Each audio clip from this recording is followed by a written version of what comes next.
Everyone should be familiar with the Lower Broadway corridor or campus. There is no other mile of street in all of New York City that compares with it. Without thinking about it, you might casually say there are many other places in New York City as good as or better than Lower Broadway, Wall Street to Bowling Green. Okay, name them. I don't believe you can.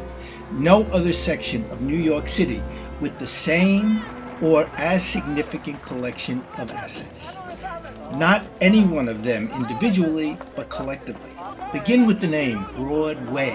Yes, Broadway travels all the way from Bowling Green to the northern tip of Manhattan, but no other similar stretch of Broadway offers as much as this section, the original Broadway, Bowling Green to Wall Street. New York City's very first street, dating from the early 1600s. Another clear asset for the street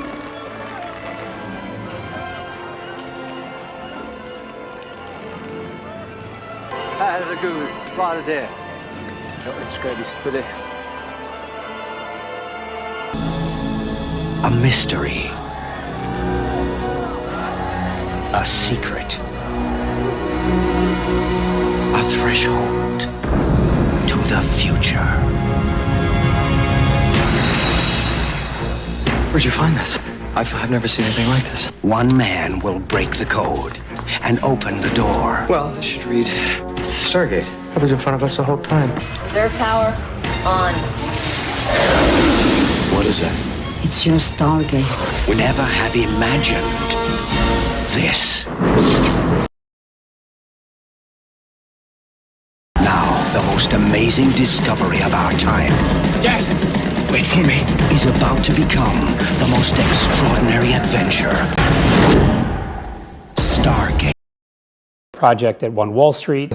Our One Wall Street is probably the largest. That's a building of 1,200,000 feet that we bought from the Bank of New York. It was the former Irving Trust headquarters. It was built by Irving Trust in 1928.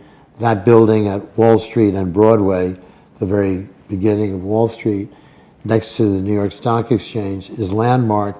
The bank, expanded in 1961 and built an annex, which was about 500,000 feet next door, joined the floors together. Bank of New York bought Irving Trust, and they sold the building to us, 50,000 feet of condominiums.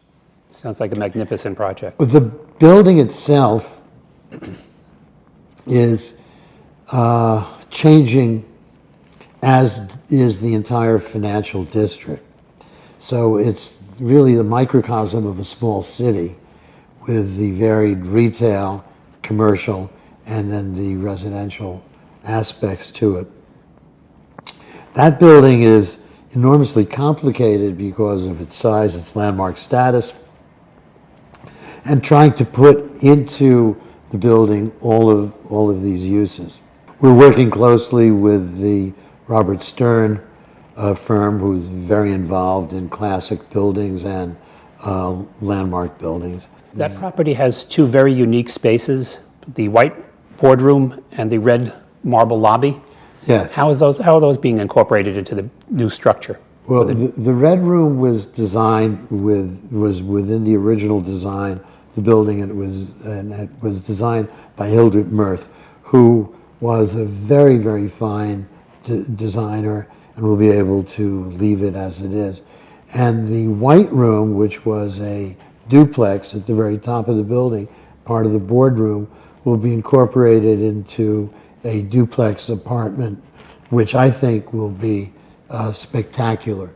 We're trying to keep all of the quality of it intact. A building that is 75 years old, but I think will be very, very successful. What's exciting about the building is to know that you're able to take an office building and come up with an adaptive reuse.